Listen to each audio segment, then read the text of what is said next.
की बेटी शिल्पी को मुकेश पसंद होता है, लेकिन दोनों के बीच हैसियत की दीवार खड़ी होती है। और फिर कहीं नौकरी कर लो ना, क्या हमेशा ये लोहे की सलाखों के पीछे भागते रहते हो? कितनी मेहनत करते हो। शिल्पी, नौकरी से कुछ नहीं होगा। तुम लोगों की हैसियत तक पहुंचना है तो अपना ही बिजनेस करना पड़ेगा, वरना तुम्हारे पापा किसी और से तुम्हारी शादी करवा देंगे। अच्छा, ऐसे किससे करवा देंगे? मैं तो तुमसे ही शादी करूंगी। बोल दिया तो बोल दिया, बस। मुकेश उस बेचारी को समझाता भी तो क्या। दुनिया के रीति रिवाजों से काफी दूर थी शिल्पी। भले ही बड़े बाप की बेटी, लेकिन सादगी इतनी कि क्या कहना। बेटा शिल्पी, कल तुमको देखने लड़के वाले आने वाले हैं, तैयार रहना। मैंने तुम्हारी माँ को समझा दिया है। घर के सारे नौकर चाकर को वो समझा देगी कि स्वागत कैसे करना है। कैसी बात कर रहे हैं पापा? मैं तो मुकेश से प्यार करती हूँ, उसी से शादी करूंगी। मैंने आपको बताया था ना। मुकेश किसका बेटा है? वो स्टील किंग सिंघानिया का, या वो जो बड़े ज्वेलरी वाले हैं मेहता, उनका? नहीं नहीं पापा, वो अपना ही काम करता है, लेकिन एस्टेब्लिश नहीं है अभी। पापा, वो आपके पास तब आएगा जब कुछ बन जाएगा। आप प्लीज थोड़ा सा वक्त दे दीजिए। पिता को शिल्पी की बात पर गुस्सा आ जाता है। वो उससे कुछ नहीं कहते और शिल्पी की माँ के पास जाते हैं। ये संस्कार देकर बड़ा किया तुमने शिल्पी को, और कैसे मैं किसी भिखारी के साथ उसकी शादी कर दूं? कौन है ये मुकेश?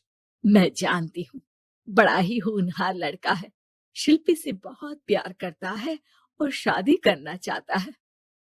अरे ऐसे कैसे मैं किसी से भी अपनी बेटी की शादी कर दूं? कोई भी उठकर आए और कहे कि मैं शादी करना चाहता हूं तो मैं शादी कर दूं? कान खोल कर सुन लो, कल उसे अच्छे से तैयार कर देना, क्योंकि जो लड़का मैंने देखा है शिल्पी के लिए, वो करोड़पति घर का बेटा है, समझी? लाख मना करने पर भी शिल्पी को उस लड़के से मिलवाया जाता है जो उसके पिता ने उसके लिए देखा था। देखिए, मैं किसी और से प्यार करती हूँ और उसी से शादी करूंगी। ये तो बहुत अच्छी बात है कि तुम किसी और से प्यार करती हो, क्योंकि मैं भी किसी और से प्यार करता हूँ। लेकिन शादी तो हम दोनों को ही करनी होगी, जानती हो ना, ये बिजनेस और ये सारा कुछ। शिल्पी को समझ में नहीं आता कि वो क्या कह रहा है, लेकिन वो समझ जाती है कि वो लड़का भी किसी और से प्यार करता है। पिताजी, वो भी कह रहा था कि वो किसी और से प्यार करता है। हाँ तो करने दो ना, हमने तो नहीं रोका। तुम अपना देखो, शादी के लिए हाँ कर गया है वो। लेकिन क्यों? अरे वो और मैं दोनों ही एक दूसरे से प्यार नहीं करते, फिर शादी क्यों कर ले? पापा, एक बार सिर्फ मेरे कहने पर आप मुकेश से मिल ले। पिता शिल्पी के कहने पर फॉर्मेलिटी के लिए ही सही, लेकिन मुकेश को घर बुला लेते हैं। देखो, ज्यादा वक्त नहीं दे पाऊंगा। ये बताओ कि शादी के बाद कहाँ रखोगे उसे? 2 कमरे के मकान में? नहीं सर, मैंने 2 साल के बाद का सारा प्लान कर लिया है। मैंने आयरन इंडस्ट्री खड़ी करने के लिए पूरा ब्लूप्रिंट तैयार किया है। मेरी खुद की जगह है दादाजी की, बस थोड़ा फंड का अरेंजमेंट हो जाता तो काम शुरू कर देता। अच्छा, मतलब तुम यहाँ फंड रेज करने आए हो? मुकेश समझ जाता है कि उसके पिता शिल्पी की शादी उससे कराने के मूड में नहीं है। फंड आप कभी दे भी नहीं पाएंगे मुझे तो सिर्फ शिल्पी चाहिए। मैं उसके बिना नहीं रह सकता सर। मैं उसे बहुत खुश रखूंगा। वो तो हर पति का धर्म होता है। वो तो मैं किसी से भी उसकी शादी करा दूं, वो उसे खुशी रखेगा। लेकिन देखो, मैं ज्यादा बात को घुमाना नहीं चाहता। वो बड़े घर की लड़की है, उसे काम काज की आदत नहीं। अभी वो समझ नहीं रही, लेकिन तुम तो समझो। मैं किसी भी हालत में शिल्पी की शादी तुमसे नहीं करवा सकता। मुकेश पिता से लाख मन्नतें करता है, लेकिन वो नहीं मानते। शिल्पी की शादी उस अमीर लड़के से हो जाती है। शादी के बाद क्या हम लोग मेरी माँ के घर चले?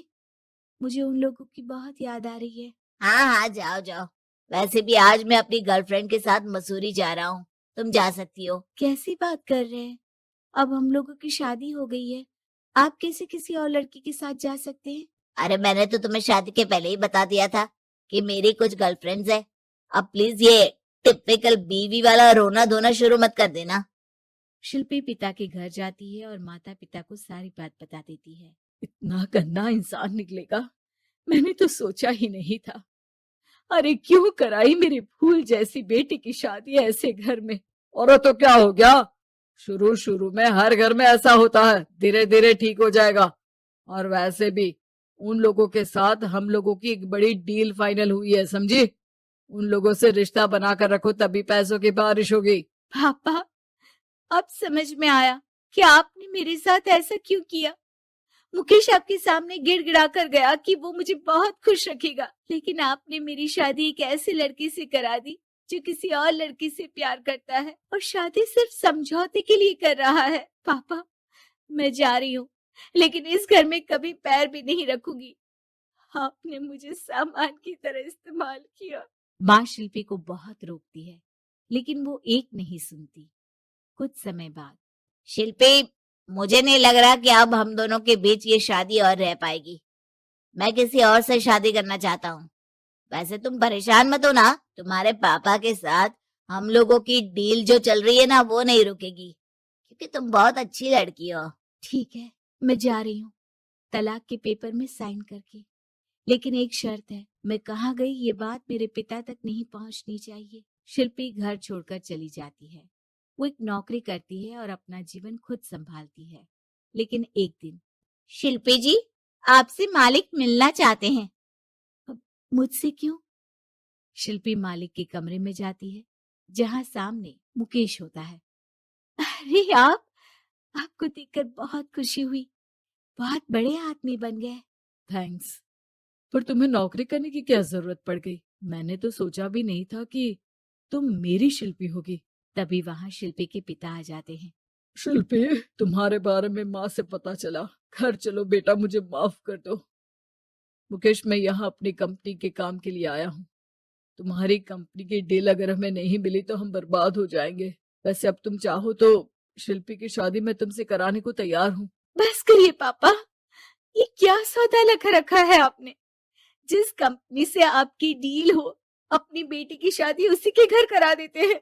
शिल्पी मुकेश से माफी मांगती है और वहां से जाने लगती है कि मुकेश उसे रोक लेता है।